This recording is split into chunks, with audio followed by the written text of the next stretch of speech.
Assalamualaikum warahmatullahi wabarakatuh. Alhamdulillah, tidak pernah berhenti lisan kita memuji dan memuja Allah. Sebagai seorang muslim, kita sangat yakin dua susunan kata ini, Alhamdulillah, adalah kalimat syukur, berterima kasih kepada Allah yang Allah kekalkan dalam surah Ibrahim, La in syakartum la azidannakum. Kalau kalian bersyukur, maka pasti aku akan tambah. Dan nikmat terbesar yang Allah berikan kepada kita adalah kita menjadi seorang muslim. Dan dengan menjadi seorang muslim, kita jadi mengenal siapa pencipta alam semesta ini. Dan tidak ada sekutu bersamanya, artinya dia esa dan tunggal. Serta juga apa tujuan kita ada di muka bumi ini. Apa yang harus kita kerjakan. Bagaimana kita mengisi waktu-waktu kita selama ajal belum datang. Serta juga mana yang boleh kita nikmati dari makanan, minuman, pakaian, pendapatan, pergaulan, dan mana yang tidak boleh. Biasa dikenal dalam agama Allah dengan halal dan haram. Dan ini sebuah nikmat yang harusnya kita syukuri dan kita jaga. Oleh karena itu Allah kekalkan dalam firman-Nya, "Wala tamutunna illa wa antum muslimun." Dan janganlah kalian sampai meninggal dunia kecuali dalam keadaan Islam. Selanjutnya kita panjatkan salam hormat kita kepada utusan Allah Nabi besar Muhammad sallallahu alaihi wa ala alihi wa sahbihi wasallam, sebagaimana Allah telah perintahkan kita untuk mengucapkan salam hormat tersebut, dan tentu dengan harapan agar Allah memberikan balasan kita sesuai dengan yang telah dijanjikan. Mengucapkan satu kali salam hormat kepada beliau akan diberikan 10 rahmat atau 10 salam dari Allah, dan rahmat Allah meliputi segala sesuatunya, pemenuhan kebutuhan, solusi dari permasalahan, juga tentunya pahala dan balasan yang melimpah. Baik, pada hari ini insyaAllah saya mengajak diri saya dan semua ibu-ibu yang hadir agar memulai majlis kita ini dengan keikhlasan kepada Allah Subhanahu wa taala. Kalau tadi ada yang mungkin datang diajak oleh teman-temannya saja untuk sekedar seremoni, untuk meramaikan majlis atau testimoni saja, mau mencoba-coba, maka ini semua atau apa saja indikasi duniawi, maka itu diubah. Detik-detik kita sebelum memulai majlis ilmu, ikhlaskan niat karena Allah Subhanahu wa taala. Karena majlis ilmu adalah pondasi dasar agama kita.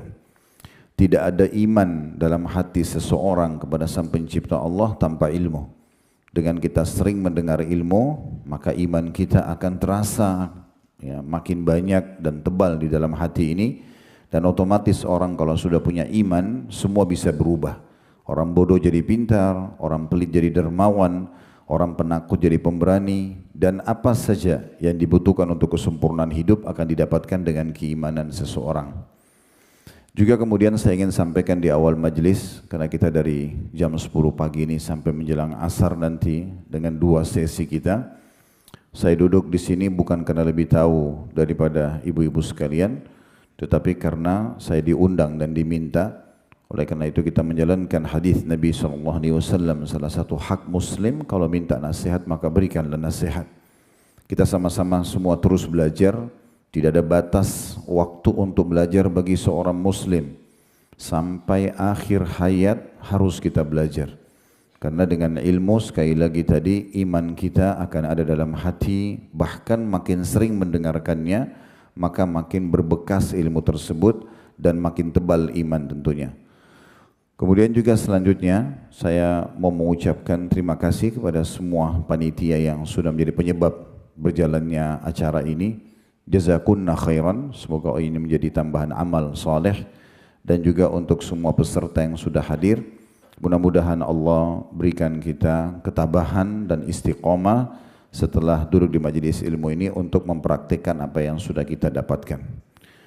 Baik, kita insya Allah akan mulai dengan tema pertama kita, cukuplah Allah, sebagaimana ada di belakang kita ini ya. Disebutkan cukuplah Allah itu bagiku. Mungkin lebih tepatnya bagaimana seorang muslim lebih mengenal Tuhannya dan lebih dekat kepada Allah Subhanahu wa taala. Kita perlu mulai mungkin dengan memperkenalkan Allah itu. Kenapa kita mengatakan cukuplah Allah bagiku? Apakah memang pertanyaannya hanya dengan bergantung pada Allah semuanya akan terselesaikan, terpenuhi kebutuhan kita, kemudian termenangkan dari orang yang menzalimi kita, atau misalnya mendapatkan solusi dari permasalahan saya sakit sembuh atau apa saja? Jawabannya secara jelas dan tegas iya, memang hanya Allah saja. Karena kalau nikmat itu sedang ada dan kita rasakan, maka yang ciptakan kita Allah, yang ciptakan nikmat itu Allah, yang bisa pertahankan hanya Allah. Dan kalau kita sedang ada ujian, apapun sifatnya itu, yang ciptakan kita Allah, yang ciptakan ujian itu Allah, yang bisa memberikan jalan keluar hanya Allah. Ini memang pondasi dasar yang diajarkan oleh semua nabi-nabi dan rasul. Dan terutama manusia terbaik yang diutus kepada kita yaitu Nabi Muhammad SAW. Beliau selalu mengajak umatnya untuk kembali kepada Sang Pencipta Allah. Benar memang Allah tidak nampak dengan mata kita, tetapi fakta menunjukkan bahwasanya memang ada Sang Pencipta. Tidak mungkin bangunan ballroom ini dan hotel ini ada kalau tidak ada yang menggambarnya, kemudian mulai mengundang dan memanggil misalnya kontraktor untuk membangun, mulai banyak buru-buru yang kerja dan seterusnya sampai desain interiornya. Itu tidak mungkin tiba-tiba ada. Kalau kita yakin ruangan dan hotel ini atau rumah kita masing-masing itu tidak mungkin ada tanpa ada yang menggambar, ada yang membangun, maka bagaimana dengan alam semesta ini? Masuk akal langit ini tiba-tiba ada, gunung-gunung tiba-tiba ada, lautan tiba-tiba ada, udara, api, bahkan diri kita sendiri. Allah mengatakan wa fi anfusikum afala tubsirun, dalam diri kalian tidak lihat bagaimana keajaiban yang luar biasa. Saya mungkin sebagai seorang laki-laki dan misalnya saya berstatus seorang suami dan mungkin ibu-ibu sebagai seorang istri dengan suaminya tentunya, pada saat ya kita berinteraksi dan akhirnya suami istri itu dan akhirnya hamil dan punya anak, kita bahkan tidak pernah bisa punya pilihan saya mau anak laki-laki atau anak perempuan. Kita bahkan tidak punya andil dengan sehelai rambut anak kita, sehelai bulu yang ada di alisnya misalnya, atau bentuk matanya, atau giginya, atau bibirnya, atau kulitnya, atau apa saja. Kita sama sekali tidak punya andil. Satu waktu pernah salah satu anak yang Allah amanahkan di pundak kami sedang diuji oleh Allah SWT dengan sebuah penyakit dan alhamdulillah sudah sembuh. Waktu itu saya pergi taklim dan pulang ke rumah dan istri saya menyampaikan, tadi anak ini, saya tidak usah sebutkan namanya, anak ini mengucapkan begini, Umi, ya, terus disebut nama dia, mau pergi, menuju ke pintu. Masih kecil baru bisa bertutur kata mungkin 2 tahunan.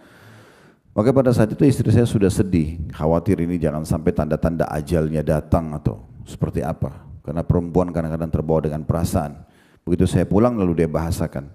Saya dudukkan dengan baik-baik dan kami duduk di sofa lalu saya mengatakan, saya mau tanya, apa andil saya dan kamu di anak ini? Apa andil kita?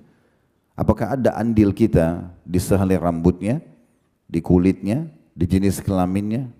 Kita nggak bisa apa-apa. Saya cuma diamanahkan sperma. Kamu punya sel telur, Allah takdirkan dia bertemu dan jadi keluarlah anak ini. Kita bahkan tidak bisa pilih. Pemiliknya ini adalah Allah. Sebagaimana kita juga dimiliki oleh Allah Subhanahu Wa Taala. Saya sama kamu cuma pemilik status. Status pada saat sudah lahir anak itu ayah dan ibu. Tidak lebih daripada itu. Kalau orang bisa memahami pondasi dasar seperti ini kita jadi faham sebenarnya. Dari sisi lain, semua yang kita bisa jangkau di alam semesta ini dan tidak bisa dijangkau oleh mata kita, di bumi, di kedalaman lautan, itu kembali memang kepada satu susunan kata yang luar biasa. La ilaha illallah, la ma'buda bihaqqin illallah. Tidak ada pencipta, pemilik, penguasa yang mengatur, yang menghidupkan dan yang mematikan kecuali Allah. Mau pergantian siang malam, turun hujan dari langit, populasi manusia, tumbuh-tumbuhan, hewan, apa saja. Kelebihan kita sebagai seorang muslim, Allah mengajarkan kepada kita, karena kita beriman padanya, kalau Tuhanmu cuma satu. Qul huwallahu ahad. Tuhan pencipta, penguasa, pemilik apapun. Nikmat dari dia, ujian dari dia. Yang bisa menambah nikmat dia, yang bisa mengangkat ujian tersebut hanya dia. Dan kita sangat bahagia dengan itu karena kita tidak perlu cari Tuhan-Tuhan lain. Di India sampai hari ini, karena mereka bingung mencari Tuhan, maka ada yang menyembah sapi, ada yang menyembah pohon. Di negara banyak, bahkan di Indonesia masih ada orang menyembah patung. Yang kita tahu di masa Nabi SAW di Mekah dulu dikenal dengan masa jahiliyah. Karena patung itu mereka yang pahat, mereka yang warnahin, mereka yang berikan nama, mereka yang pikul ditaruh di tempat yang mereka mau sembah, dan kalau rusak mereka perbaiki. Lalu mereka panggil Tuhan, karena mereka tidak tahu siapa Tuhannya. Tapi potensi orang mengenal Tuhannya itu ada. Makanya mereka mengerucut mencari Tuhan-Tuhan. Ada yang sembah bintang, ada yang sembah dewa-dewa yang mereka anggap dewa itu biasanya malaikat atau jin. Kalau kita alhamdulillah lahir dalam keadaan Islam, sudah diajarkan Tuhanmu satu namanya Allah, ini utusannya, ini kitabnya, tinggal dipelajari. Dan memang syariat yang Allah terapkan dalam hidup kita itu menunjukkan tentang kebenaran keberadaannya. Karena semua yang diperintahkan dalam agama, jujur, amanah, tanggung jawab, bakti sama orang tua, memaafkan orang lain, apa saja, membantu orang susah, jenguk orang sakit, semuanya baik-baik yang di mata manusia memang disukai oleh manusia. Kemudian yang dilarang semuanya buruk-buruk. Misalnya mencuri, menggunjing, memfitnah, memukul, membunuh. Jadi kalau kita pertemukan semua itu, kita akan kembali memang kepada kebenaran adanya Sang Pencipta Allah. Itu pondasi dasar. Dan yang sedang kita sembah, yang sedang kita ingin jadikan sebagai judul kita ini, cukuplah Allah bagiku, itu memang betul-betul zat yang memiliki sifat-sifat yang sangat mulia. Sekarang saya minta kita buka aplikasi Al-Quran kita, coba lihat, buka surah Al-Hasyr, surah nomor 59, di dua ayatnya, ayat 23 dan ayat 24. Kita coba mengenal lebih jauh siapa sebenarnya Tuhan kita ini. Sehingga nanti pointernya terakhir sekali, closing daripada tema kita, oh memang betul, saya sangat pantas untuk bergantung dan menjadikan Allah saja tempat saya bergantung. Kalau ada orang di depan mata kita, kita berharap orang ini bisa menghormati kita. Orang itu, misalnya kalau pasangan hidup kita berharap mencintai kita, atau teman-teman memuliakan kita, maka pastikan yang ciptakan orang itu adalah Allah. Dan yang bisa membuat dia memenuhi apa yang kita inginkan itu juga Allah. Kalau ada seorang yang jahat di depan mata kita, yang ciptakan, pencipta dia Allah. Dan yang bisa menyelamatkan kita dari mara bahaya dia hanya Allah. Dinukil sebuah kisah sebelum kita baca surah Al-Hasyr. Sa'id bin Musayyib rahimahullah pernah datang dalam majlisnya Hajjaj bin Yusuf. Hajjaj bin Yusuf ini kalau kita lihat sejarahnya, orang yang paling kejam dalam Islam itu. Seorang penguasa pada masa itu, siapa saja yang tidak sependapat sama dia bisa dibunuh. Dia tidak peduli ulama atau bukan ulama. Orang itu benar atau salah, bagi dia tidak cocok maka dia bunuh. Dan satu waktu pernah dipanggil Sa'id bin Musayyib dan orang semua tahu ini berarti akan sudah meninggal dunia. Waktu dia masuk, sempat dia komat-kamitkan mulutnya, Sa'id bin Musayyib, lalu kemudian dia masuk. Uniknya, pertama kali terjadi di majlis Hajjaj bin Yusuf, dia berdiri, dia sambut di pintu gerbang istanahnya, dan dia merangkul, memegang, maksudnya saya memegang tangannya Sa'id bin Musayyib, lalu kemudian diajak ke singgasananya. Duduk bersama, kemudian diajak ngobrol, ditanya hukum-hukum agama, lalu kemudian terakhir dia memberikan parfum termahalnya, itu ke jenggot atau ke tangannya Sa'id. Subhanallah, keluarlah dia. Orang semua penasaran, ada apa? Kenapa pertama kali Hajjaj berbuat baik seperti ini pada orang yang sudah dia undang? Biasanya kalau undang seperti ini bisa terjebak, bisa dibunuh gitu. Dan sudah tidak pulang ke keluarganya lagi. Maka ada seorang yang bertanya, apa yang anda ucapkan pada saat anda masuk ke dalam majlis Hajjaj sehingga Hajjaj begitu lunak? Belum pernah kami lihat dia seperti itu sebelumnya. Maka dia mengatakan, saya mengatakan doa, ya Allah, zat yang kami imani, jadikanlah kejahatan dan kekerasan orang ini sebagai kasih sayang untukku. Hanya itu saja. Lalu tiba-tiba penjahat yang luar biasa ini bisa berubah menjadi orang yang sangat baik dengan dia. Itu bukan hanya manusia, kejahatan jin, hewan-hewan buas, semua bisa kita terselamatkan asal kita hanya minta kepada Sang Pencipta Allah Subhanahu wa taala. Kita sekarang baca surah Al-Hasyr, saya akan bacakan ayatnya di mana Allah memperkenalkan di antara sifat-sifatnya, bukan semuanya. Yang bunyinya, Huwallahu alladzi la ilaha illa huwal malikul quddusus salamul mu'minul muhaiminul azizul jabbarul mutakabbir. Subhanallahi amma yushrikun. Yang artinya, dialah Allah. Siapa Allah itu yang kita sembah? Yang kita kalau sholat bina Allahu Akbar, dari kecil kita dengar dari orang tua kita, kalau kita lihat dalam keadaan Islam Allah, semua ustadz kiai menyampaikan Allah dalam khutbah mereka, ceramah mereka, diperkenalkan. Allah mengatakan yang tiada Tuhan selain Dia. Gak usah cari yang lain, sesembahan yang lain, tempat bergantung yang lain, tempat manja yang lain, tempat memohon yang lain. Dia Tuhan satu-satunya. Lalu disebutkan Sang Raja. Maksudnya tafsirnya Sang Raja yang sebenarnya. Dalam sebuah riwayat yang sahih disebutkan, nanti kalau sudah ditiup sangkakala yang pertama dan semua makhluk sudah binasa, maka Allah Azza wa Jalla akan berfirman mengatakan, Anal Malik, aina mulukud dunia. Sayalah raja yang sebenarnya, sayalah raja yang sebenarnya. Mana raja-raja dunia? Di hari kiamat nanti raja-raja dunia semuanya pada menundukkan kepala mereka di depan Sang Raja yang sebenarnya. Kita sedang berinteraksi dengan pemilik dan penguasa alam semesta ini. Jangan dikecilkan perkara ini. Banyak di antara kita mengecilkan kedudukan Allah Subhanahu wa taala. Contoh misalnya memperkecil sya'an atau kedudukan Allah ini. Kalau dia sakit, yang paling pertama dipikirkan adalah dokter dan obat. Kalau sudah 30 dokter tidak bisa menyembuhkan dia, baru dia sholat malam. Baru dia umroh tawaf untuk minta diberikan jalan keluar oleh Allah atau dari Allah Subhanahu wa taala. Padahal Allah mengajarkan kepada kita berdoa atau manja. Doa itu sebenarnya curhat, manja, mohon, merengek sama Allah. Itu di sebelum aktivitas.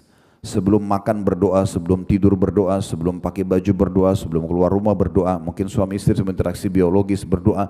Berdoa semuanya agar minta dulu kepada Allah. Nanti Allah jadikan apa yang kita harapkan itu, ya kita bisa dapatkan. Allah jadikan dokter dan resep itu menjadi penyebab kita sembuh misalnya. Contoh, nah seperti itu. Dan ini luar biasa, di sini Allah memperkenalkan dialah raja yang sebenarnya, penguasa semua alam semesta ini. Lalu dikatakan yang maha suci, suci dari segala macam yang berisi kekurangan. Kayak di alam manusia ini ngantuk, lapar, capek, sakit, sedih, itu semuanya kekurangan. Allah selamat dan tidak ada dari semua itu. Ya, tidak ada di Allah Subhanahu wa taala semua itu. Kemudian disebutkan selanjutnya yang maha sejahtera. Di dalam bahasa Indonesia pun ini sejahtera itu dibahasakan kalau orang sudah punya sumber income dan sudah tidak punya kekurangan sama sekali. Dia sudah tidak perlu berpikir lagi, tidak perlu bekerja, semuanya sudah ada. Itu baru dibahasakan sejahtera. Mungkin orang itu, orang tuanya meninggal dan meninggalkan perusahaan, harta yang melimpah pada dia tinggal menikmati saja. Itu baru orang dikatakan sejahtera. Kalau orang masih cari pekerjaan, cari tambahan income, ini belum sejahtera. Jadi tidak akan pernah ada kekurangan karena tidak butuh lagi. Itu diistilahkan dengan sejahtera. Allah itu maha sejahtera. Semua makhluknya diberikan makan dan kebutuhannya tanpa mengurangi sedikit pun dari stok ya, yang Allah miliki. Makanya Nabi Sulaiman alaihissalam dalam sebuah riwayat disebutkan, beliau pernah berkata, saya ingin pada hari ini memberikan makan semua makhluknya Allah sebagai tanda syukur kepadanya. Lalu dia suruh semua dayang-dayangnya, tukang masak di istananya, dari manusia dan jin pun terlibat, buat makanan yang paling banyak. Dibuatlah makanan bergunung-gunung. Kemudian Nabi Sulaiman mengatakan, mulai hari ini saya akan memberikan makan semua makhluknya Allah, dan saya akan mulai dari prajurit-prajurit saya, dan saya akan mulai dari golongan burung-burung saja. Burung dulu, kemudian pindah baru hewan-hewan lain, baru pindah ke manusia, baru pindah ke jin. Pas golongan burung disuruh untuk memakan makanan stok yang dibuat, habis semuanya. Lalu Nabi Sulaiman bilang sama dayang-dayangnya, masak lagi. Ini baru golongan burung sudah habis semuanya. Mereka mengatakan kami sudah tidak mampu lagi. Bahan-bahannya sudah habis, tenaga kami sudah habis. Kalau mau besok kami bisa lakukan. Maka di saat itu Allah membuat Nabi Sulaiman sadar sambil dia mengatakan Maha Suci Allah yang terus memberikan makan makhluknya tanpa pernah habis stoknya. Air tidak pernah habis, buah-buahan tidak pernah habis. Dan Allah memberikan dengan kemahakuasaannya, kita makan sedikit saja, itu kalorinya sudah sangat besar, sudah cukup. Kita makan sepiring nasi misalnya, seharian sudah cukup untuk hidup. Misalnya, kita minum segelas air, cukup sebenarnya itu 1 hari misalnya. Bahkan kalau berlebihan, mohon maaf mungkin akan membuat badan kita gemuk dan segala macam. Itu karena memang sebenarnya Allah memudahkan buat kita agar tidak perlu terlalu banyak ya untuk makan dan minum contohnya. Kemudian Allah mengatakan juga yang maha mengaruniai keamanan. Jadi kalau mau cari keamanan hanya kepada Allah. Dari apapun, dari siapapun, aman dari penyakit, aman dari apa saja, bencana alam dan segala macam, aman dari siapapun, orang yang jahat kepada kita dan seterusnya. Ya, seperti yang sudah kita ceritakan kisahnya Sa'id bin Musayyib dan banyak kisah berhubungan dengan ini. Kemudian juga dikatakan yang maha memelihara, merawat semuanya. Alam semesta ini begitu terawatnya, hutan-hutannya, lautannya, sungainya, gunungnya, musim. Sebagian ilmuwan pernah saya lihat cuplikannya mengatakan, andai saja alam semesta ini perputarannya antara bumi misalnya di perputaran ya di alam semesta ini lebih cepat beberapa detik saja, maka mungkin akan membeku ya apapun akan panas terbakar semuanya. Kalau lebih lambat sedikit saja maka mungkin akan membeku. Siapa yang mengatur dengan perputaran itu yang luar biasa. Kalau kita ingat pelajaran ilmu pengetahuan alam di masa kita masih sekolah SMP, SD, SMP, SMA itu berapa kali diulangi tentang besarnya bumi ini dibandingkan dengan bintang-bintang di langit sana. Seperti butiran pasir dibandingkan ya atau kalau ada di alam semesta ini. Begitu miliaran banyaknya bintang-bintang di langit sana dan itu kita salah satunya. Kalau bumi kita saja yang sudah kita anggap besar ini, bagi kita sudah sangat besar, jalan dari sini ke Amerika, pesawat pun tercanggih butuh belasan jam. Maka bagaimana kalau kita bicara tentang alam semesta ini? Dan juga pengawasannya, pengaturannya, pemeliharaannya itu luar biasa. Mungkin ibu-ibu tidak asing kalau maintenance rumahnya aja. Sehari aja kita nggak sapu rumah, itu kotor. Ya. Sehari aja kita, atau maaf, sekali aja kita pakai WC kita nggak bersihin. Udah nggak benar. Badan kita sehari aja nggak mandi, udah gerah, nggak enak dan seterusnya. Sehari aja kita nggak sikat gigi misalnya, atau apa ya, semua itu jadi nggak nyaman. Itu maintenance-nya luar biasa, cuma sekitar kita. Bagaimana alam semesta ini, lautan tidak pernah habis ikannya, hewan-hewannya, airnya selalu sama jernihnya, ya rasa asinnya sama. Bagaimana air laut dan air asin, air tawar tidak ketemu, Allah jelaskan dalam Al-Quran. Dan sekian ribu miliaran bukti-bukti tentang adanya Sang Pencipta Allah Subhanahu Wa Taala. Dia maha memelihara. Kemudian yang maha perkasa. Siapapun yang merasa dirinya kuat, punya kekuasaan, itu bagian kecil daripada kekuasaan Allah Subhanahu wa taala. Dan Allah gampang sekali. Orang yang mengaku paling kuat pun di muka bumi ini Allah matikan selesai. Ya. Bahkan seringkali Allah Subhanahu wa taala tunjukkan pada kita saking lemahnya, kita pagi sehat, sore sakit. Ya. Atau kita tidur sehat, bangun dulu sudah sakit. Allah pelintir satu uratnya saja, encok. Nggak bisa jalan, kakinya keseleo, bengkak, nggak bisa bergerak. Allah buat hidupnya buntu saja, mampet, nggak bisa nafas. Itu luar biasa. Begitu mudahnya. Dan begitu mudahnya Allah juga kalau mau sembuhkan. Kita mau cari 1001 dokter pun untuk menyembuhkan kita tidak akan bisa. Ibu-ibu kalau datang ke dokter mengatakan tolong sembuhin saya. Kalau dia bilang iya, itu berarti kesalahan fatal itu. Dia hanya mengatakan mungkin saya coba ya memberikan ini analisa penyakitnya, nanti saya coba kasih obat, itu pun melalui dosis ya, yang sudah dikasih, dan juga resep dokter selalu mengatakan semoga lekas sembuh. Nggak ada pasti sembuh, dia cuma ikhtiar. Kemudian dikatakan juga yang maha kuasa atas segala sesuatu. Apa saja itu miliknya Allah. Nah, termasuk diri kita sendiri. Allah maha kuasa. Kemudian yang memiliki segala keagungan. Kalau kita lihat raja-raja dunia, istananya megah, terlihat keagungan pakaiannya dan segala macam lah singgasananya. Maka Allah memiliki keagungan di atas semua itu. Bisa dilihat dari ciptaan-ciptaannya, ya. Kemudian yang maha suci juga dikatakan, yang maha penuh dengan keagungan, maha suci Allah terhadap apa yang mereka sekutukan, terhadap apa yang mereka sekutukan. Di ayat 24-nya Allah mengatakan, Huwallahul khaliqul bari'ul musawwiru lahul asma'ul husna yusabbihu lahu ma fis samawati wal ardi wa huwal azizul hakim. Dialah Allah yang menciptakan. Makna menciptakan ibu-ibu sekalian dari tidak ada menjadi ada. Ya. Jadi kalau ada manusia bilang menciptakan, hak cipta, ini sebenarnya bahasa tanda kutip, masih perlu ditelusuri lagi gitu ya. Karena menciptakan itu dari tidak ada menjadi ada. Bukan sesuatu yang sudah ada, seperti perkataan Namrud kepada Ibrahim. Waktu Ibrahim alaihissalam memperkenalkan Tuhannya Allah, lalu Ibrahim mengatakan, Tuhanku dan Tuhanmu Allah yang menghidupkan dan mematikan. Lalu Namrud dengan sombongnya suruh mengambil 2 orang, prajuritnya suruh ditangkap 2 orang, kemudian didatangkan depan matanya, lalu dia bunuh yang satunya dibiarkan pergi. Lalu dia mengatakan, saya juga menghidupkan dan mematikan. Ini jawaban yang konyol sekali, karena memang yang disuruh pergi sudah hidup sebelumnya. Menghidupkan itu telur, ayam, bebek misalnya, yang kalau kita ambil, dipecahin kita bisa makan. Kalau dibiarin diperam oleh induknya, maka bisa jadi anak daripada ayam dan bebek atau itik itu. Itu namanya menghidupkan. Dari sesuatu yang tidak ada menjadi ada, jadi bisa hidup dan bergerak. Kemudian dikatakan juga yang mengadakan, tidak pernah habis apapun yang dia adakan dari kebutuhan-kebutuhan.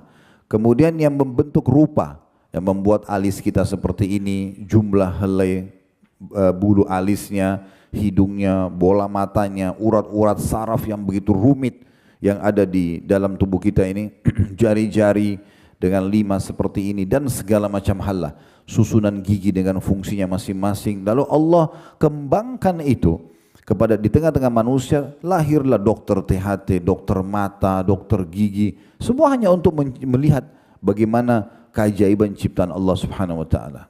Saya berapa kali duduk sama dokter-dokter spesialis seperti ini, pergi haji dan umroh bersama kami. Saya coba korek bagaimana mereka memahami spesialis mereka itu dengan keberadaan Allah Subhanahu wa taala. Umumnya semua mengatakan ini satu keajaiban yang luar biasa.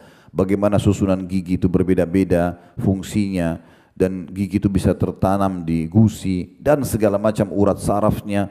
Itu luar biasa. Mata juga begitu spesialisnya, sampai ada urat saraf ini, ada itu, ada ini, telinga dan segala macam lah. Kalau kita ingin bahas ini panjang sekali di dalam tubuh kita, terlalu banyak. Saya pernah lihat sebuah dokumentasi, diilustrasikan tubuh manusia itu. Kalau kita lagi makan makanan, ya, manusia itu kalau saya sering bahasakan ibu-ibu sekalian cuma memilih dan menikmati. Ini kita lapar, tiba-tiba otak kita berpikir, oh mau makan yang gurih, mau makan yang manis. Kita cuma milih, habis itu kita nikmatin, makan. Lewat ukuran sepertiga jari kita di tenggorokan, kita sudah tidak punya andil sama sekali. Bahkan kita sudah tidak tahu tadi tempe, ayam, nasi yang kita makan ini yang mana jadi nutrisi tubuh, yang mana kandungan vitaminnya. Itu vitaminnya ada, proteinnya ada, karbonya ada. Itu gimana caranya terbagi di tubuh kita? Pernah kita berpikir gitu? Bagaimana bisa terbagi luar biasa seperti itu? Saya lihat ilustrasinya digambarkan tubuh manusia kayak sebuah pabrik besar, terdiri dari ribuan lift dan pegawai-pegawai yang begitu makanan masuk terpilah-pilah. Ini vitaminnya ke sini, yang untuk kulit, yang untuk otot, yang untuk tulang, yang untuk mata, untuk otak. Luar biasa. Kita ini cuma bisa milih lalu menikmati. Selebihnya lewat tenggorokan kita seperti jari, kita nggak punya andil sama sekali. Dan yang tidak dibutuhkan oleh tubuh tersaring. Maaf, kita mules, harus buang. Kalau enggak, berbahaya, bisa mematikan bagi manusia. Ada seorang kapten kapal, maaf saya cerita ini karena memang bisa diambil ibrahnya. Ada kapten kapal pesiar di Amerika meninggal dunia di dalam WC. Dan pada saat dikeluarkan jenazahnya, itu dicurigai satu kapal. Siapa yang membunuh ini? Diadakan penelitian, dicari-cari, nggak ditemukan ada bekas orang ini dibunuh oleh manusia. Tapi setelah ditelusuri, dicek di bagian tubuhnya itu ternyata ada racun memang ya. Ada racun yang membuat dia pada saat menghirupnya dia mati. Itu datang dari tinja dia sendiri. Dia rupanya 2-3 hari nggak buang air, maaf itu begitu kisahnya. Habis itu dia buang air karena kamar mandi WC terlalu kecil, pengap, dia bisa meninggal karena itu. Itu bagaimana kotoran itu dia bukan yang buat tapi bisa mematikan buat dia. Dan Allah dengan sebuah sistem yang luar biasa. Kita kalau tubuh butuh nutrisi, lapar. Dan ada sinyal di saat kita sudah makan, ada sinyal untuk berhenti. Itulah kenyang. Bayangkan kalau tidak ada rasa kenyang. Kita tidak tahu kapan kita harus berhenti. Kita tidak tahu, tidak ada rasa kapan kita mau buang air kecil atau buang air besar. Kita tidak punya rasa ngantuk misalnya, supaya ada sinyal untuk kita istirahat. Itu sistem yang begitu rumit gitu ya. Kalau itu semua tidak ada bagaimana? Dan manusia tidak ada yang bisa mengatakan, oh ya saya yang atur ngantuknya orang. Atau dia, misalnya dia mau paksa aja diri melawan sistem itu atau sunnatullah. Pokoknya saya nggak mau tidur selamanya. Nggak bisa, pasti tidur dia. Ya. Atau dia tidak mau makan, pasti dia mati nanti, kan begitu. Dia tidak bisa bentrok dengan sebuah sistem yang ada di alam semesta ini. Saya sering kasih contoh ilustrasi ini supaya mudah difahami. Banyak orang di antara kita, mungkin di sini ibu-ibu tidak asing kalau di rumahnya ada lukisan ya. Biasanya di kehidupan kita ini, di manusia ini, kalau ada lukisan yang mirip sekali dengan aslinya, maka itu mahal harganya, kan itu. Lukisan apa saja, lukisan kalau orang tentunya makhluk hidup tidak bisa, tapi umumnya orang gitu, ada yang gambar orang, ada yang gambar tumbuh-tumbuhan, ada yang gambar misalnya, saya pernah lihat ipar saya kebetulan di Surabaya ini dulu seorang pelukis gitu ya. Dia melukis ini. Alhamdulillah pada saat dia menikah sama kakak saya, kemudian dia tanya ini hukumnya seperti apa, saya jelaskan ini nggak boleh kalau gambar manusia atau hewan-hewan, dia ubah akhirnya.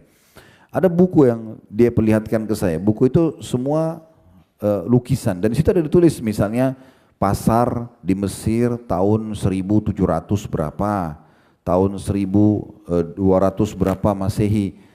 Itu bisa dilukis lagi jadi mirip mengenang masa itu. Nanti ditulis itu pasar Mesir tahun sekian atau apalah. Tinggal dihilangkan manusianya. Tetapi lukisan-lukisan ini ibu-ibu sekalian kita hanya bisa mengenangnya.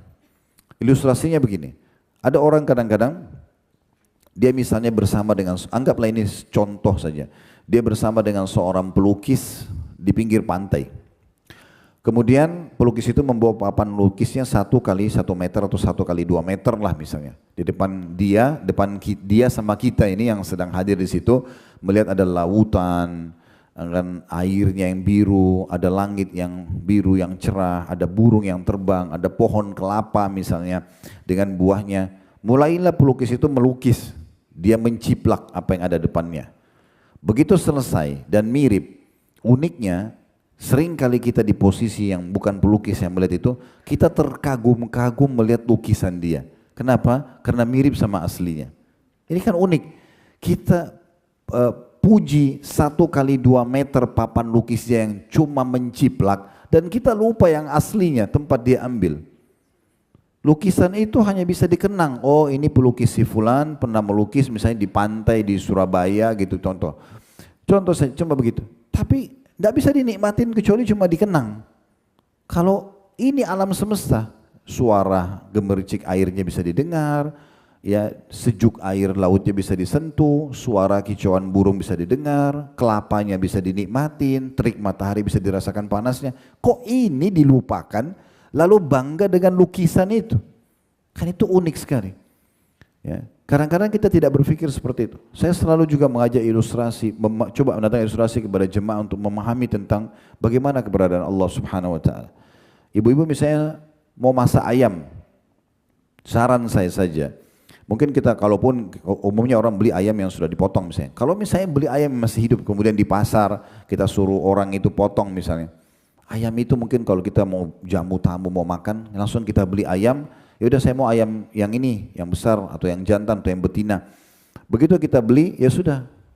Pikirannya cuma bagaimana dimasak, dibuat apalah masakannya. Sebatas itu. Coba lebih dalam dari itu. Renungi ayam itu, seekor ayam. Ayam ini dari mana? Siapa yang ciptakan?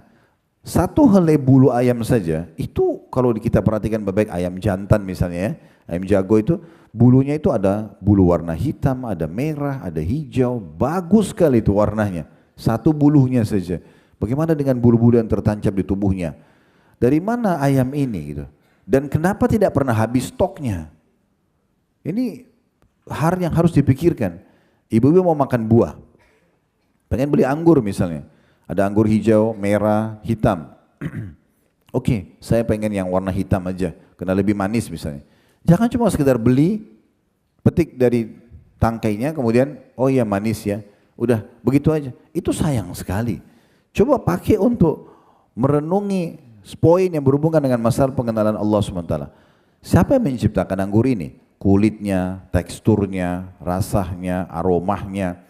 Dan luar biasa tertancap dengan begitu rapi sampai dibuatkan biasa imitasinya ya, dibuat dari plastik dan itu dipasang di meja di rumah gitu. Karena indahnya susunan anggur itu. Jadi berenungi baik-baik siapa yang buat dan kenapa anggur tidak pernah habis nih. Bahkan saking lemahnya manusia, kalau sudah kita tarik dari tangkainya saja kita nggak bisa tancapin kembali itu. Pisang dengan sisirnya sampai dikenal dengan sisiran pisang, warna kuning yang begitu indah, kulitnya begitu lembut, tekstur dagingnya di dalam dan tidak pernah habis stoknya. Setiap hari kita bisa temukan di pasar. Siapa penciptanya semua ini? Manusia cuma bisa menikmati, dia tidak bisa mengatakan dia pencipta. Fir'aun aja yang sudah pernah mengaku sebagai Tuhan, tidak pernah dia mengaku oh air dia yang buat, buah dia yang buat, tidak pernah sama sekali. Dia nggak bisa mengatakan. Jadi kita harus lebih kenal dan besarkan Allah Subhanahu wa taala itu di dalam pikiran kita. Ini namanya dasar sekali masalah tauhid.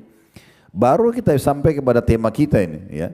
Cukuplah Allah bagiku. Itu bukan cuma ucapan lisan, harus mengenal Allah itu baru betul-betul kita bergantung kepadanya. Itu yang dimaksud dengan al-musawwir yang membentuk rupa itu. Kemudian dikatakan lahul asmaul husna, dia memiliki nama-nama yang mulia. Yusabbihu lahu ma fis samawati wal ard. Semua yang di langit dan di bumi ini bertasbih kepadanya, memujinya. Wa huwal azizul hakim, dan dia maha perkasa lagi maha bijaksana. Di dalam surah Al-Imran ayat lain, tadi Al-Hasyr sudah selesai, surah nomor 59 ayat 23 sampai 24. Tentu Al-Quran penuh dengan ayat-ayat tauhid seperti ini ya. Tapi kita pilih surah Al-Imran surah nomor 3 ayat 189 berbunyi, walillahi mulkus samawati wal ard wa huwa ala kulli syai'in qadir. Fahamilah, yakinilah, kepunyaan Allah lah kerajaan seluruh langit dan bumi ini. Cuma satu pemiliknya. Dan dia maha perkasa dan kuasa terhadap segala sesuatunya. Dia mampu mengerjakan apa saja. Biarpun dokter sudah mengatakan penyakit ibu gak bisa sembuh, sembuh sama Allah. Ya. Jadi poin ini, makanya sebelum ke dokter doa dulu kepada Allah, nanti Allah akan mudahkan. Ya. Kalau ada yang bertanya, Ustaz dari mana saya tahu kalau doa saya diijabah sama Allah? Allah akan memberikan ijabah sesuai dengan sistem yang sudah Allah buat, dikenal dengan sunnatullah.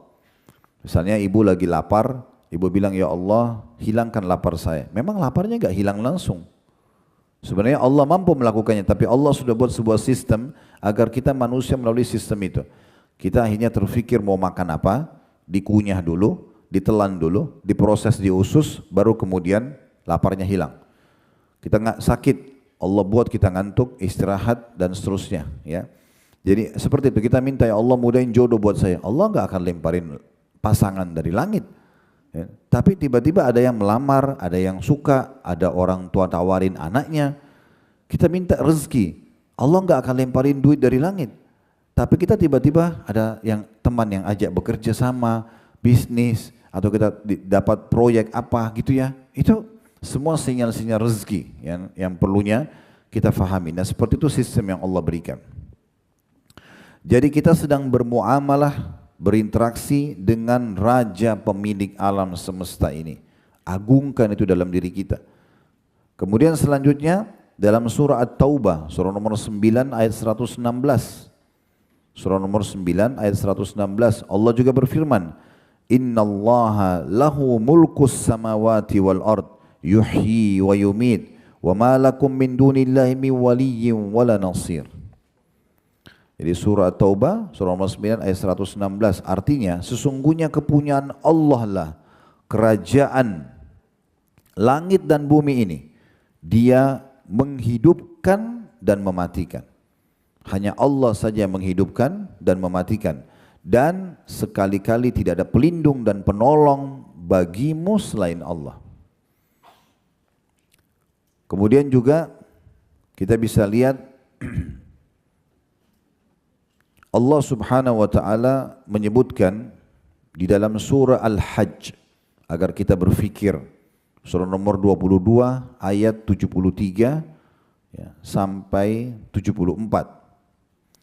Ayat ini setiap kali saya baca subhanallah saya merasa merenung lagi ya. Bagaimana dahsyatnya Allah memberikan contoh ini. Agar jangan lagi menyeru selain Allah. Pergi dukun, pakai jimat, minta-minta pada jin yang tidak masuk akal ya. Allah subhanahu wa ta'ala mengatakan dalam surah Al-Hajj, surah nomor 22 ayat 73 sampai 74, Ya ayuhan nas, duriba mathalum fassami'u lah. Wahai manusia, telah diberikan perumpamaan. Semua manusia diajak berfikir. Dari suku manapun, ya, laki-laki dan perempuan, muda dan tua, muslim atau bukan orang muslim. Allah Al-Quran mengajak berbicara, Allah mengajak kita berpikir semuanya. Hai sekalian manusia, telah diberikan perumpamaan, dengarkan baik-baik, renungi baik-baik. Innal ladzina tad'una min dunillahi lan yakhluqu dzubaban walau ijtama'u lah. Semua yang kalian seru selain Allah, patung, dewa, pohon, bintang, apa saja, mereka tidak akan pernah bisa. Perhatikan bahasa Arab situ ada lan yakhluq. Dalam bahasa Arab itu ada tiga kata yang bisa dipakai untuk mengatakan tidak. Ada la saja, itu artinya tidak. Ada lam sama mim, dibaca lam, tidak pernah. Ada lam sama nun, lan, artinya tidak akan pernah. Allah gunakan lan di sini. La yakhluqu dzubaban walau ijtama'u lah. Mereka tidak akan pernah bisa menciptakan seekor lalat walaupun mereka berkumpul semuanya. Seluruh jin dan manusia bersatu. Tidak usah terlalu jauh-jauh sana. Kita aja di ruangan sini mau ciptakan seekor lalat tidak bakal bisa. Ya. Lalu kata Allah, wa iyaslubhumudz dzubabu syai'an la yastanqidhuhu min.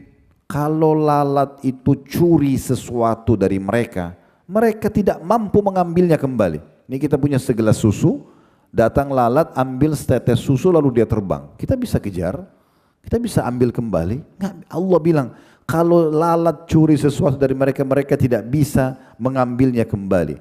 Da'ufat talibu wal matlub. Sungguh lemah yang meminta dan yang diminta itu. Ya. Untuk apa? Supaya suami sayang pergi dukun, lintas alam. Untuk apa? Itu kan lintas alam. Minta tolong sama jin. Jin aja nggak nampak sama kita. Bawa fotonya supaya dia suka. Kenapa? Kenapa enggak pakai alam manusia? Sederhana, saya mau buat istri saya suka saya, tatapan mata yang syahdu, ucapan tutur kata yang santun, jaman tangan yang ramah, saya tulus dari hati, penuhi kebutuhannya, dia suka sama saya, selesai. Gitu toh manusia. Untuk apa bawa foto ke sana? Gitu kan? Kan aneh ini. Kadang-kadang ditipu, bayar mahal lagi, bawa kertas yang tidak jelas, yang penting bahasa Arab.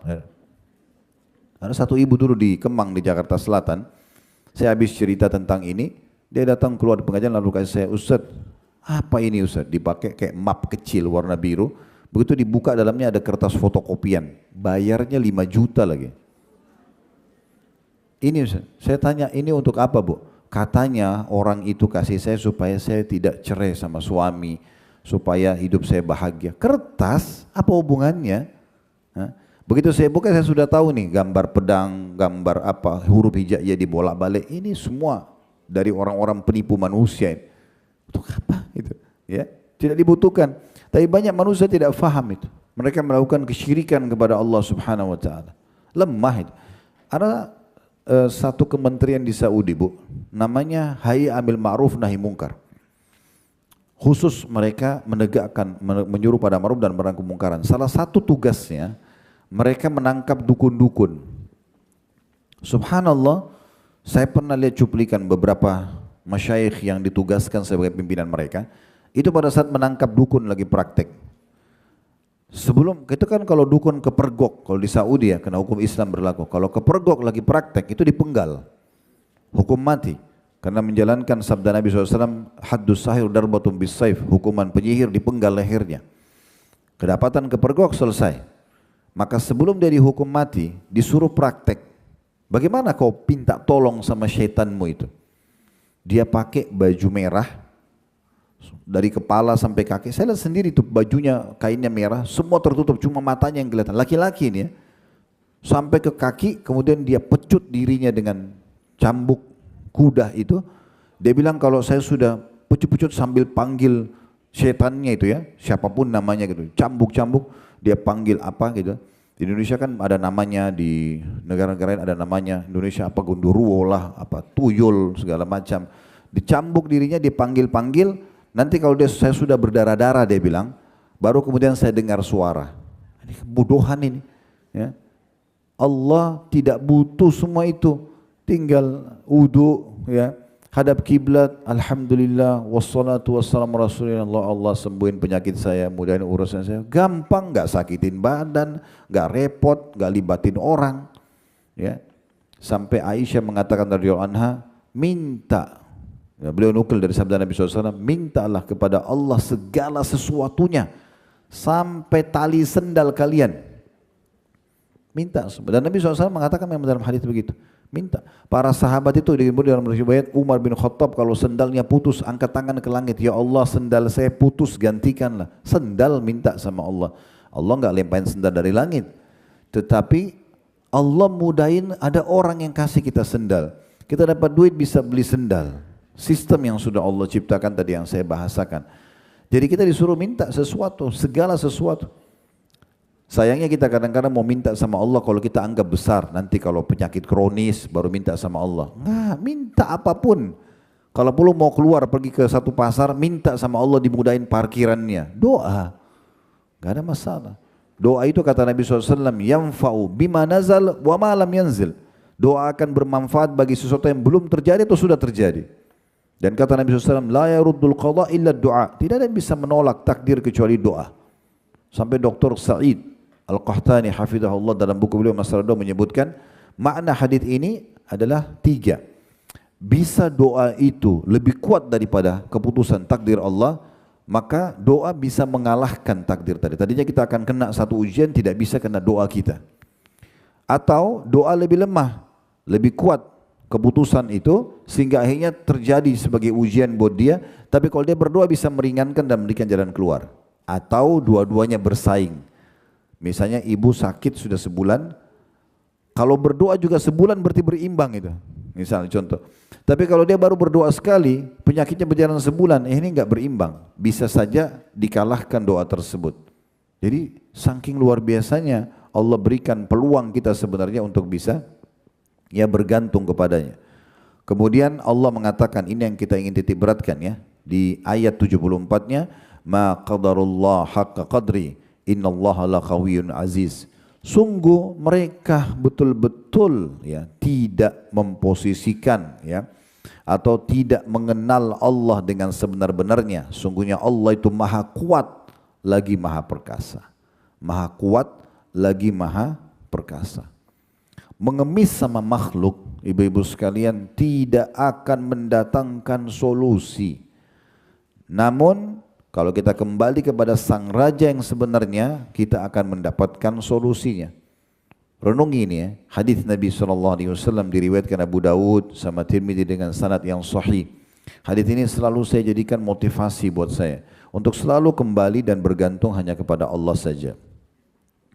Dari hadis Abdullah bin Mas'ud radhiyallahu anhu, beliau mengatakan, qala Rasulullah sallallahu alaihi wasallam, Rasulullah SAW bersabda, man nazalat bihi faqah fa anzalaha bin nas lam tusadda faqatuhu.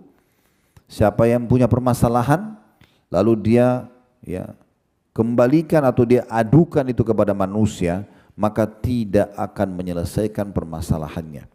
Wa man nazalat bihi faqatun fa anzalaha billah. Siapa yang punya masalah lalu dia kembalikan kepada Allah, fayushikullahu lahu birizqin ajilin aw ajil. Maka pastikan Allah akan segera memberikan kepadanya solusi cepat atau lambat. Dalam sebuah hadis yang lain riwayat Tirmidzi, man lam yad'ullaha yaghdab alaih. Siapa yang tidak minta sama Allah, tidak merengek sama Allah, tidak manja sama Allah, Allah marah padanya. Ya. Kita kalau sengaja tidak mau merengek, minta, mohon sama Allah dari hal yang kecil sampai yang besar, itu Allah justru marah. Sampai seorang penyair Arab mengatakan, jangan kau minta sama manusia. Yang kalau kau minta padanya dia akan marah. Minta ini, minta itu sekali, dua kali manusia masih kasih, 3 kali, 4 kali dia akan marah. Tapi mintalah kepada zat Allah, kalau kau tidak minta justru dia marah. Kenapa kita enggak gunakan ini sebagai senjata kita yang luar biasa? Orang kita bisa minta apa saja. Tanpa perantara lagi. Modalnya hanya ketulusan dalam hati dan mohon. Dipenuhi keyakinan Allah ada dengan keimanannya, maka akan diberikan. Dinukil sebuah kisah, ada seorang da'i dari Saudi. Saya nonton cuplikan ceramahnya, tapi saya rasa kisah ini perlu untuk disebarkan. Pengalaman pribadi beliau. Dia pergi ke Mesir, ada acara di beberapa kota. Sebelum dia pulang ke Saudi, dia bilang saya mampir ke sebuah masjid yang di kota Kairo yang kebetulan saya isi ceramah juga di situ sebelum saya ke kota-kota lain. Saya akan take off sekitar jam 6 atau jam 7 pagi. Saya datang dari kota yang sana itu sekitar jam 1 jam 2 malam. Saya butuh istirahat, saya lebih baik istirahat di masjid ini karena dekat dengan bandara. Kemudian baru saya pergi menuju ke bandara nanti selepas sholat subuh. Bahasa dia gitu. Waktu saya masuk ke masjid, lampu masjid menyala, saya pikir ini marbot masjid yang sudah saya kontak memang mempersiapkan buat saya. Saya masuk masjid tidak ada orang. Tapi ada satu orang di mihrab, di tempatnya imam, lagi sujud, lagi sholat. Saya pikir itu marbot masjid barangkali. Selepas dia sholat 2 rakaat, atau pada saat dia lagi sholat, dia bilang saya dekatin. Saya pengen lihat orangnya betul nggak, tapi dari jarak sedikit. Tidak sengaja saya dengar orang itu lagi berdoa. Rupanya orang itu mengucapkan dalam sujudnya dan suaranya terdengar karena hening, mesti cuma berdua dia. Dia bilang doanya adalah, ya Allah sungguhnya engkau tahu istriku lagi butuh operasi. Kalau nggak salah butuh 10.000 jenih pon Mesir ya. Dan dia sebutkan angka itu dalam doanya. Saya butuh biaya ini ya Allah. Kalau besok saya tidak dioperasi mungkin bisa meninggal. Sebagai ikhtiar manusia, mudahkan rezeki itu untukku. Sementara aku tidak tahu, aku tidak punya uang itu. Diulang-ulangi doanya. Kata syekhnya ini, saya dengar 2 orang itu, kemudian saya coba menyingkir agak jauh sedikit. Begitu selesai dia sholat, saya dekatin. Ada masalah apa? Dia bilang, saya sudah mengantar istri saya ke rumah sakit. Kalau nggak salah kena penyakit kanker apa, harus dioperasi. Besok kata dokter, tapi rumah sakitnya nggak mau lakukan itu, dokter nggak mau lakukan kecuali ada uangnya. Saya nggak ada uang. Saya sudah coba pinjam sana sini, nggak ada solusi. Saya pikir, saya berdoa sama Allah. Kata syekhnya, lanjutkan doa kamu ini. Dan terimalah berita gembira, kau akan dapat solusi. Silakan lanjutkan. Kata syekhnya, orang itu lanjutkan doanya. Diulang-ulangi terus sama dia. Syekhnya mengatakan, saya istirahat sejenak, karena malam. Azan subuh saya dibangunin sama baru masjid, sudah azan. Syekh bangun, syekhnya bangun. Dia bilang pada saat kami habis sholat qobliyah subuh, menjelang pas iqamah, imamnya persilakan saya, Syekh silakan Syekh, Anda jadi imamnya. Dia bilang saya kurang istirahat, mungkin suara saya kurang bagus. Tidak apa-apa, kami mau mumpung Anda di sini silakan Anda jadi imam. Udah, dia bilang saya jadi imam. Selepas salam, ada orang di belakang saya, kata syekhnya ini, sholat di belakang saya pas. Kemudian tiba-tiba salaman saya, ahlan syekh. Pokoknya syekh ini kebetulan punya media juga, punya YouTube, dia ceramah dan disebut orang-orang Jazirah Arab kenal dia. Kemudian dia mengatakan, ada satu orang datang mengatakan, Syekh, saya tinggal di apartemen di sebelahnya masjid ini, kata orang itu.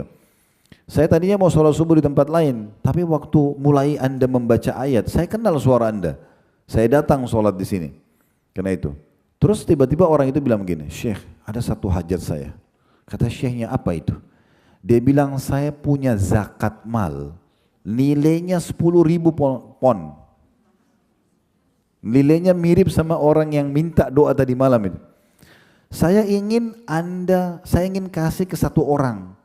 Sudah lama saya tahan, istri saya selalu ingatkan keluarkan zakat itu. Saya bilang tunggu dulu. Hari ini saya mau minta tolong tunjuk siapa orang yang bisa saya kasih. Syekhnya bilang saya berdiri, saya cari mana orang yang semalam. Rupanya ada di ujung saf di saf pertama. Dipanggil sama Syekhnya, sini. Datang orang itu mendekat. Kata Syekhnya, coba sampaikan hajat kamu semalam yang kau berdoa. Dia bilang istri saya butuh operasi, butuh uang 10.000 jenih, 10.000 pound. Syekh, orang yang kata Syekhnya, waktu dia bilang 10.000 pound, saya bertakbir, Allah Akbar. Orang yang mau punya uang zakat juga bertakbir, Allahu Akbar. Kok angka itu bisa pas? Ya.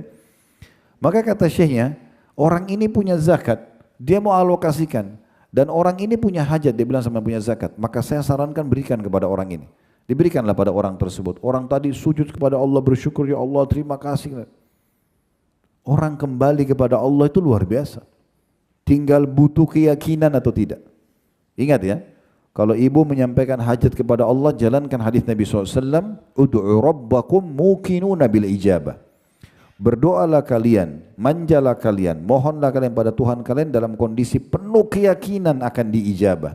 Fa inna Allah la yaqbalu du'a min qalbin ghafil. Karena Allah tidak akan pernah menerima doa dari hati yang lalai. Allah terima enggak ya? Ragu. Ya enggak diterima. Ya. Yakin Allah dengar, Allah akan kasih. Tinggal berjalan saja. Dan ingat juga sebuah hadis Nabi SAW, yustajabu li ahadikum malam ya'jal.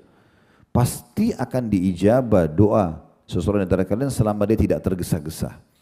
Sahabat bertanya, "Wamal isti'jal?" Dalam riwayat, "Kaifa yasta'jil?"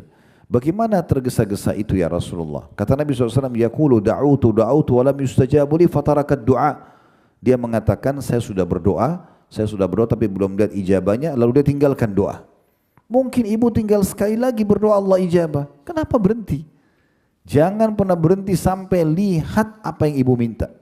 Selama ibu tidak minta yang haram, yakin Allah kasih. Allah kekalkan dalam Al-Quran, wa idza sa'alaka ibadi anni fa inni qarib ujibu da'watad da'i idza da'an falyastajibu li wal yu'minu bi la'allahum yarshudun. Hai Muhammad, kalau ditanyakan kepadamu tentang aku, hamba-hambaku tanya, katakan aku sangat dekat. Aku akan menjawab panggilan-panggilan atau doa-doa mereka. Maka harusnya mereka ya kembali kepada aku, beribadah kepada aku agar mereka mendapatkan petunjuk.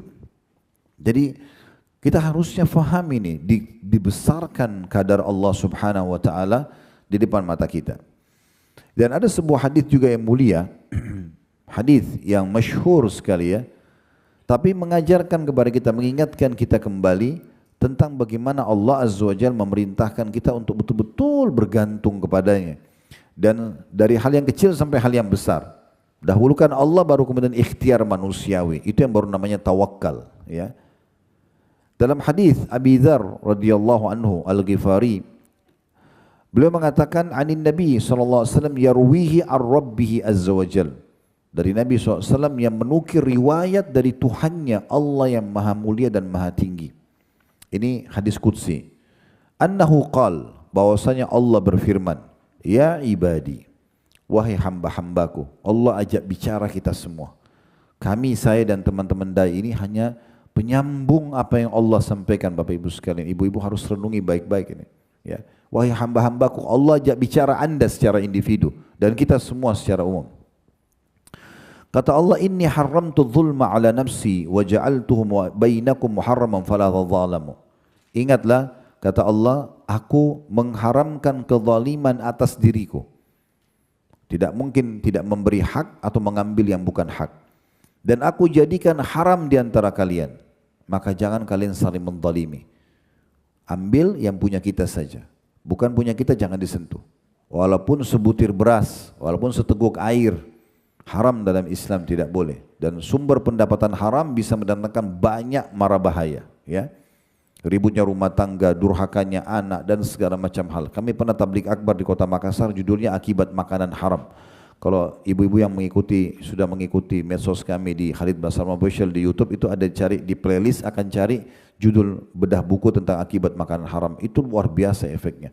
Banyak rumah tangga ribut karena itu, banyak anak-anak durhaka karena itu. Bahkan Dr. Ziyad Abadi pernah menyampaikan, dari sumber pendapatan haram ada orang tidak sadar, dia memberikan makan anaknya dari yang haram, anaknya menjadi pembunuhnya karena mau mengambil warisannya. Pernah dengar ada anak-anak bunuh orang tua mengambil warisan? Nah, itu kata beliau itu sumber haram di badannya anak itu, akhirnya Allah jadikan anaknya membunuh dia, dan sekian banyak masalah yang hadir.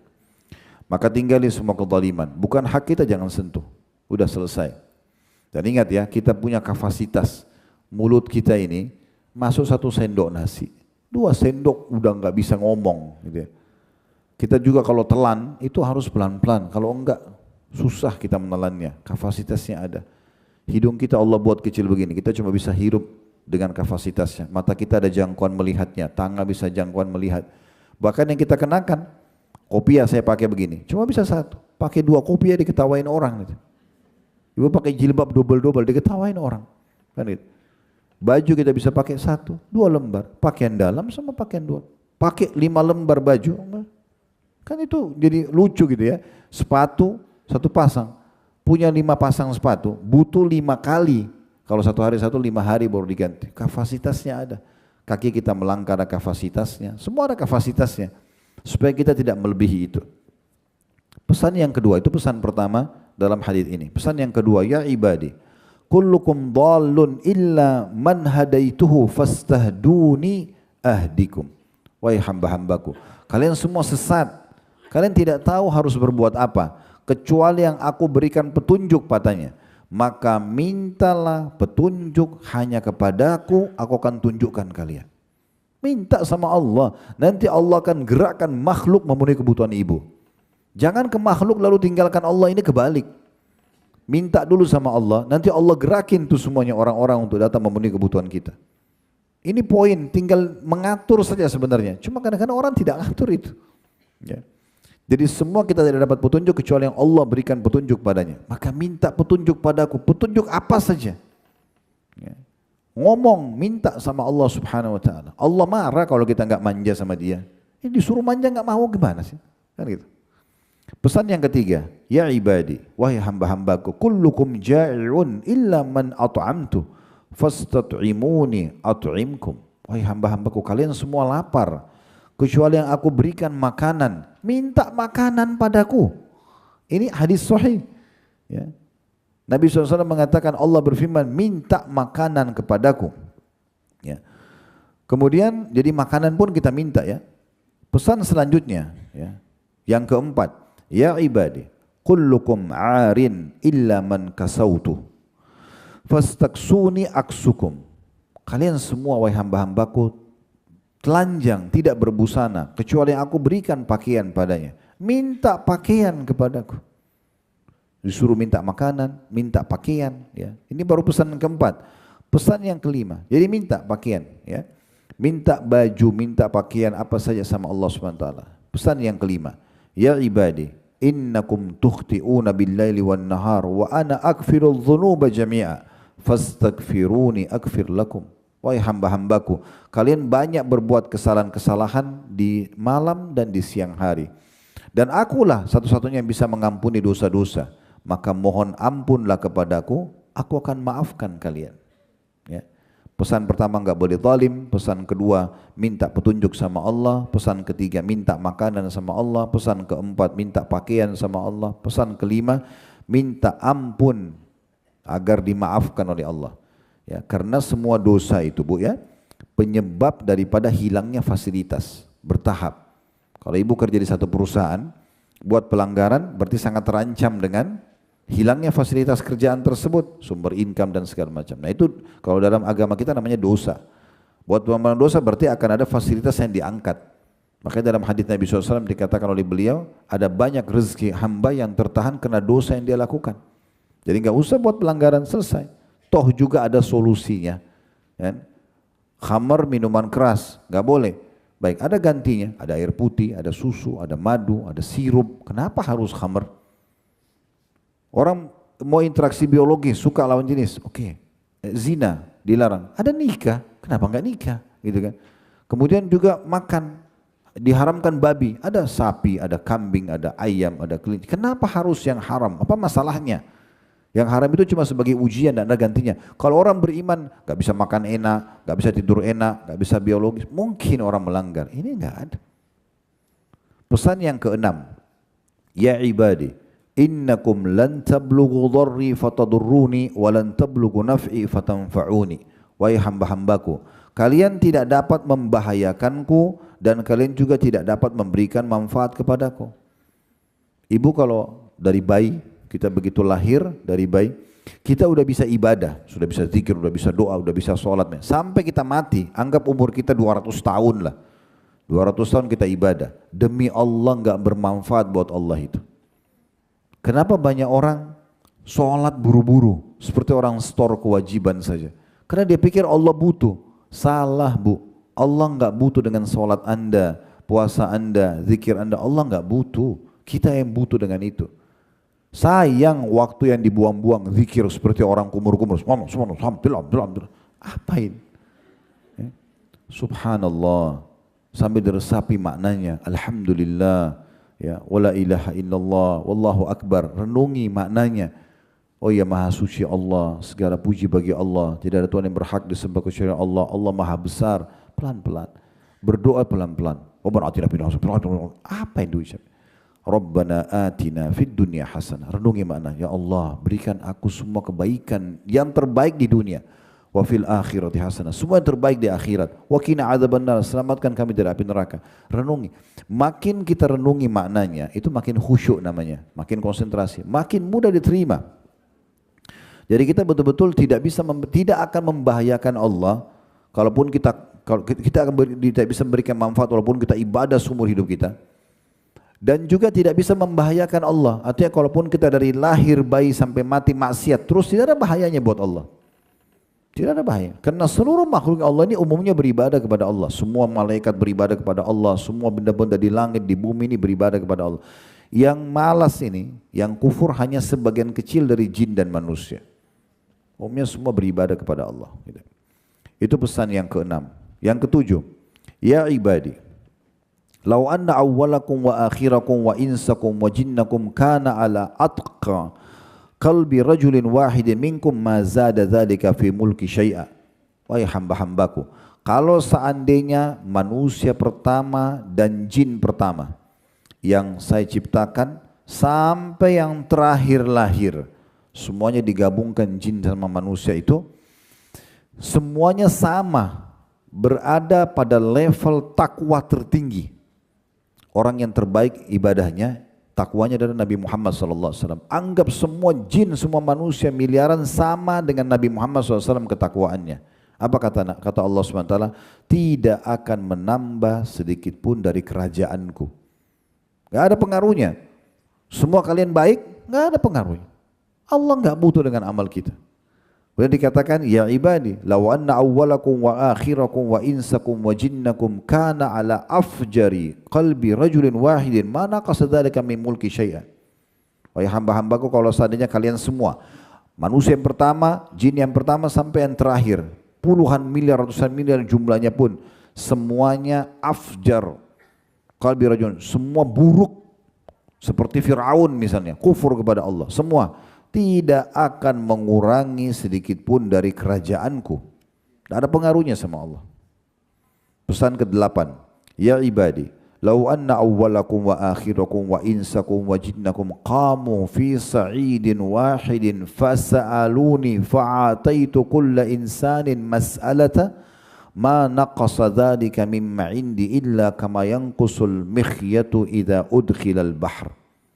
Wahai hamba-hambaku, bila orang-orang terdahulu dan yang terakhir dari seluruh manusia dan jin yang tinggal di bumi ini meminta kepadaku, semua manusia dan jin dari pertama diciptakan sampai yang akhir, yang belum lahir sekarang sampai menjelang hari kiamat didatangkan semuanya berkumpul di satu tempat, semuanya minta hajatnya masing-masing. Lalu aku penuhi semua permintaan mereka masing-masing itu, tidaklah hal itu mengurangi apapun yang ada padaku. kecuali sebagaimana sebatang jarum yang dimasukkan ke lautan. Kita celupin jarum di lautan, diangkat, tidak ada pun setetes air yang tinggal di situ. Kekayaannya Allah seperti lautan yang luas itu. Ya. Sampai saya teringat juga sebuah hadis Nabi SAW, beliau mengatakan kepada Bilal, pada saat Bilal sempat menyimpan kurma yang sangat ranum, bagus sekali, beliau tidak sedekahkan. Lalu Nabi tanya waktu dihidangkan kepada Nabi, apa ini Bilal? Saya simpan butuh anda ya Rasulullah. Kata Nabi SAW, hai Bilal, keluarkan, sedekahkan, jangan tunggu saya. Dan jangan pernah takut miskin dari pemilik singgasana yang agung. Nabi SAW selalu tanamkan pemahaman-pemahaman yang besar seperti itu. Kemudian selanjutnya, ya ibadi, ini pesan yang ke-9. Innama hiya a'malakum uhsiha lakum uwaffiyakum iyyaha. Faman wajada khairan falyahmadillah wa man wajada ghaira dzalika fala yalumanna illa nafsah. Yang artinya, wahai hamba-hambaku, sesungguhnya amal-amal yang kalian lakukan itu, yang saya perintahkan, sholat, puasa, zakat dan segala macam hal, aku catat semua untuk kalian, sebenarnya untuk kalian juga. Kemudian aku memberikan balasannya untuk kalian, ya, untuk kebaikan kalian sendiri. Maka barang siapa yang mendapatkan dalam buku amalan nanti kebaikan-kebaikan karena dia faham ini, tujuan dia diciptakan untuk beribadah kepada Allah, hendaklah ia bersyukur kepada Allah. Dan kalau dia mendapatkan selain itu, maka jangan pernah dia salahkan kecuali dirinya sendiri. Hadis yang panjang lebar ini diriwayatkan oleh Imam Muslim, hadis yang sahih. Kata Sa'id, seorang perawi hadis, dia nukil dari seorang ulama, gurunya dia, namanya Abu Idris Al-Khulani. Dia mengatakan kalau Abu Idris Al-Khulani membaca hadis ini, idza haddatsa biha bihadzal hadis jatha ala rukbatai, dia langsung duduk, dia bertumpu dengan kedua lututnya dan menurunkan kepalanya saking tunduknya kepada Allah. Artinya mau apa lagi setelah hadis ini? Semua disuruh minta dan manja kepada Allah. Mau minta ditambahkan nikmat silahkan, waktunya 24 jam terbuka, ya. Mau juga minta diberikan jalan keluar silahkan, semuanya bisa didapatkan. Kemudian selanjutnya hadis yang lain, ya. Hadis ini juga hadis yang mulia, tapi ini sudah tidak asing hadisnya sebenarnya. Hadis-hadis seperti ini sudah sering didengarkan sebenarnya dari para asatidzah kita, tapi kita kalau ingatkan, kalau baca ini, majelis ilmu itu mengingatkan kembali, ya. Yang berbunyi dari hadis Ibnu Abbas, atau Nabi SAW bersabda kepada Ibnu Abbas radhiyallahu anhuma, beliau mengatakan, ya gulam, wahai anak kecil. Orang Arab kalau manggil anak kecil atau anak muda, wahai ya gulam, inni u'allimuka kalimatin, saya akan ajarkan kepadamu beberapa kalimat. Hafal baik-baik, renungi baik-baik, praktikkan dalam hidupmu. Ini kunci kebahagiaan. Lalu kata Nabi SAW, ihfadillah yahfaduk, jaga hubungan baikmu sama Allah, Allah akan jaga hubungan denganmu, ya. Allah akan menjagamu. Ihfadillah tajidhu tujahak, jaga hubungan baikmu sama Allah, Allah akan selalu ada di hadapanmu. Kapan kau perlu, maka dia akan ada. Tiba waktu sholat, tiba waktu puasa, zakat, sedekah, umroh, haji, bakti orang tua, baik sama tetangga, segala macam hal. Lalu dikatakan, idza sa'alta fas'alillah, kalau kau minta hanya minta kepada Allah. Wa idza sta'anta fasta'in billah, kalau kau minta tolong hanya minta tolong kepada Allah. Wa'lam annal ummata idza ijtama'at ala ay yanfa'uka bi syai'in lam yanfa'uka illa bi syai'in qad kataballahu lak. Ketahuilah kalau seluruh umat manusia ini bersatu untuk memberikan manfaat kepadamu, tidak akan pernah sampai kepadamu kecuali yang sudah Allah catatkan. Kalau semua manusia berkumpul untuk memberikan satu manfaat, tidak akan sampai kecuali yang sudah Allah tentukan. Dan dikatakan, wa in ijtama'u ala yadurruka bi syai'in lam yadurruka bi syai'in illa qad kataballahu 'alaik. Dan kalau mereka semuanya bersatu untuk menyusahkanmu, membahayakanmu, semua dunia ini mau menyusahkan kita, mau membunuh kita, tidak akan pernah menimpamu kecuali yang sudah Allah catatkan atasmu. Rufi'atil aqlam wa jaffatis suhuf. Sungguh telah diangkat pena yang mencatat takdir di Lauhil Mahfuz dan telah kering catatannya. Udah, enggak akan berubah lagi. Hadis ini hadis yang sahih diriwayatkan Tirmidzi dan juga Imam Ahmad. Jadi kesimpulan dari apa yang kita sampaikan semua ini, bagaimana seorang muslim mengagungkan Allah Subhanahu wa taala dalam hidupnya. Dan kami sarankan agar ibu bersemangat untuk selalu mendekatkan diri kepada Allah Subhanahu wa taala, lakukan dua hal. Yang pertama, ya, mencari tahu tentang dan membaca terus keutamaan dari amal yang ibu kerjakan. Apapun yang ibu mau kerjakan, usahakan cari tahu fadilahnya. Saya selalu sarankan dalam pengajian, jangan pernah mengerjakan satu jenis ibadah kecuali kita sudah tahu keutamaannya. Dan itu butuh 5 menit kalau sekarang ya. Misalnya mau sholat duha, ketik aja keutamaan sholat duha di Google, keluar semua artikel. Cuplikan ceramah di Facebook, di TikTok, di Instagram, di YouTube, keluar banyak orang menyampaikan. 5 menit aja, baca atau dengarin. Nanti kita tahu, oh saya kalau sholat duha dapat ini ya. Itu nanti akan membuat kita konsisten, gitu kan. Kemudian yang kedua, itu harus dipaksakan. Paksakan, mulai sekarang harus paksakan baca Quran, sholat malam, majelis ilmu, paksa, nggak bisa enggak. Allah mengatakan dalam Al-Quran, walladzina jahadu fina lahdiyannahum subulana. Orang-orang yang memaksakan jalan menuju jalan kami akan tunjukkan dia ke jalan-jalan kami. Ya. Dan saking luar biasanya para salafus salih dalam memaksakan diri dalam ibadah ini, sampai dimulai dari Nabi SAW ya. Nabi SAW pernah sholat malam sampai kakinya pecah-pecah. Ditanya oleh istrinya tercinta Aisyah radhiyallahu anha, kenapa anda sholat seperti ini ya Rasulullah? Padahal dosa anda yang lalu dan akan datang sudah dimaafkan. Maka kata Nabi SAW, afala akunu abdan syakura. Apakah aku tidak bisa menjadi seorang hamba yang bersyukur? Mereka paksakan diri dalam ibadah. Dinukil dari sebagian salaf mengatakan, kami menemukan para sahabat Nabi, muka mereka sampai kusut di pagi hari karena semalam suntuk mereka habiskan dalam ibadah kepada Allah Subhanahu wa taala.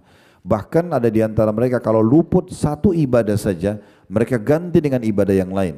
Abdullah bin Umar radhiyallahu anhu pernah ketinggalan 1 kali sholat berjamaah, maka beliau mengganti dengan sholat semalam suntuk tanpa tidur.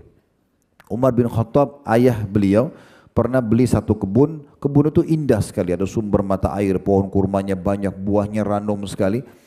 Dan saking asyiknya nikmat itu, Umar lewat sholat asar. Keluar dari kebun, baru mau sholat orang sudah bubar. Maka Umar sedekahkan semua kebunnya itu. Gak dipakai sama Umar, udah sedekahin, gara-gara ini saya lalai. Gitu.